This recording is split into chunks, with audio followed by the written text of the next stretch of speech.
নমস্কার, আপনাদের সকলকে স্বাগত। কই মাছ দিয়ে আমরা নানা রকম রান্না করে খাই, আর আজকেও আমি যে রান্নাটা করব সেটাও একটা সাংঘাতিক সুস্বাদু একটা রান্না। এটা হলো বরিশাল ডিস্ট্রিক্টে, পূর্ববঙ্গের বরিশাল ডিস্ট্রিক্টে একটা রান্না, কই মাছের ঝোল। এই রান্নাটা একটু অন্যরকম ভাবে করতে হয়। আসুন তাহলে দেখে নিই কিভাবে করবো এই রান্নাটা। এখানে আমি কিছু কই মাছ নিয়ে নিয়েছি। মাছগুলি আমি ভালো করে ধুয়ে নিয়ে এসেছি। এই মাছগুলি দেশি কই। এইগুলোকে একটু নুন আর হলুদ গুঁড়ো দিয়ে ম্যারিনেশন করে রাখবো 10 মিনিটের জন্য। 10 মিনিট পর আমি এই মাছগুলি রান্না করব। আর এই আমি আজকে যে রান্নাটা করছি সেটা হলো পূর্ববঙ্গের একটা রান্না, বরিশাল ডিস্ট্রিক্টে। আর এখানে আছে কিছু আলু টুকরো করা, সেই আলুগুলো আমি রান্নায় দেব। কড়াতে সর্ষের তেল দিয়ে দিলাম। তেলটা গরম হলে মাছগুলি একে একে দিয়ে ভেজে তুলে নিচ্ছি। মাছগুলি আমি খুব কড়া করে কিন্তু ভাজবো না, আবার খুব কমও ভাজবো না, মাঝামাঝি মোটামুটি করে ভেজে আমি তুলে নিচ্ছি। মাছগুলি একটা সাইড আমার ভাজা হয়ে গেছে, এবার আরেকটা সাইড ভেজে তুলে নিচ্ছি।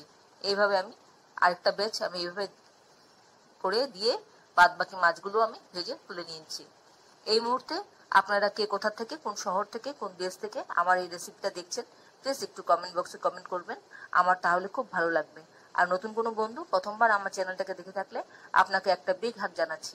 চ্যানেলটাকে সাবস্ক্রাইব করে নেওয়ার জন্য অনুরোধ রইল। পাশে বেল আইকনটা অ্যাক্টিভেট করে নেবেন, তাহলে আমার সমস্ত পরবর্তী রেসিপি নোটিফিকেশন সবার আগে আপনার কাছে এসে পৌঁছবে। আর আপনি যদি ফেসবুক থেকে দেখে থাকেন তাহলে ফলো অপশনটা ক্লিক করবেন আর একটা লাইক দেবেন, তাহলে আপনি আমার সাথে জুড়ে যাবেন। আপনি আমার সাথে জুড়ে গেলে আমার সমস্ত রেসিপির নোটিফিকেশন সবার আগে আপনার কাছে গিয়ে পৌঁছবে। আমি কড়াতে আলুগুলি দিয়ে দিলাম, দিয়ে তাতে নুন হলুদ দিয়ে লাল লাল করে ভেজে তুলে নিচ্ছি। আমার মোটামুটি ভাজা হয়ে গেছে। এবার আমি আলুটা তুলে নিচ্ছি। এবার আমি ওই তেলেই গোটা জিরে হাফ টিস্পুন ফোড়ন দিয়ে দিচ্ছি।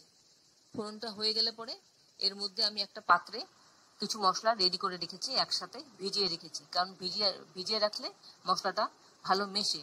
এই যে কৌটোর মধ্যে মিশিয়ে রেখেছি, এখানে আছে 1 টিস্পুন জিরে বাটা, 1 টিস্পুন মৌরি বাটা, হাফ টিস্পুন হলুদ গুঁড়ো, আর আদা বাটা আছে 1 টিস্পুন।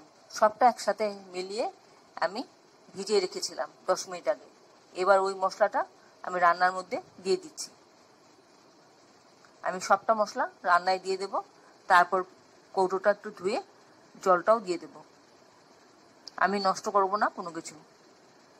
এইভাবে ধীরে ধীরে সবটা মশলা আমি দিয়ে দিলাম, আর এবার একটু জল কৌটোর মধ্যে দিয়ে কৌটোটা ধুয়ে দিয়ে দিচ্ছি। এবার স্বাদ মতন নুন দিয়ে দিচ্ছি, দিয়ে ভালো করে মিশিয়ে নেব। এই রান্নাটা খেতে অসম্ভব সুস্বাদু হয়। একবার আপনারা অবশ্যই করে খাবেন, তাহলে বুঝতে পারবেন যে এই রান্নার টেস্টটা কত।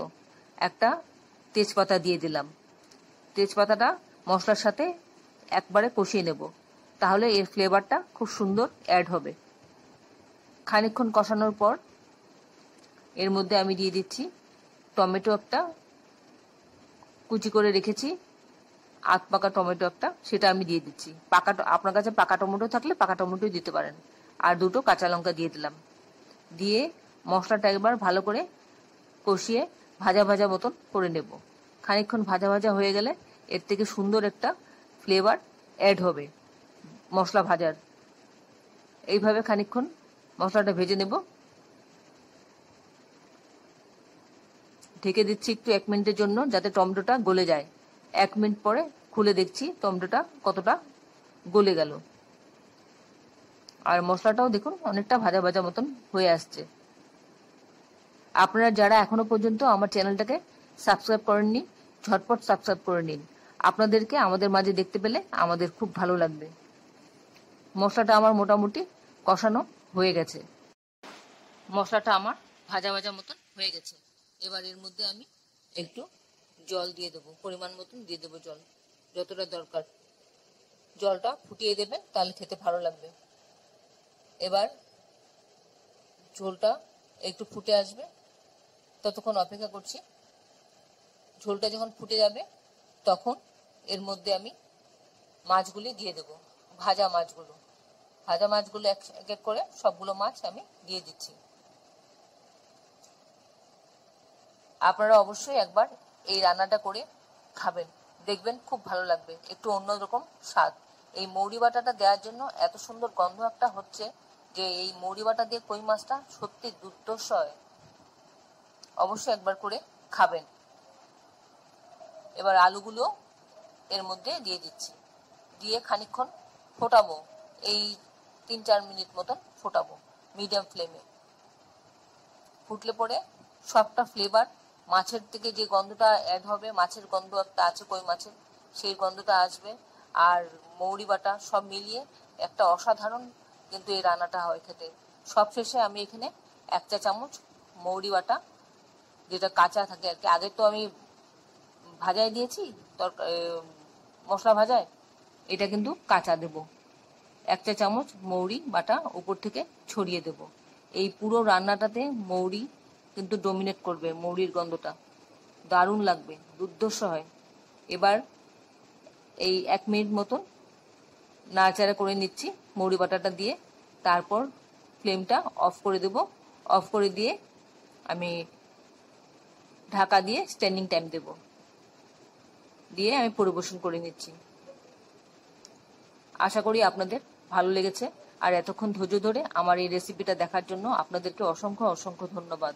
আপনারা সকলে ভালো থাকবেন, সুস্থ থাকবেন, ঈশ্বরের কাছে কামনা করি। তাহলে আসি বন্ধু, নমস্কার।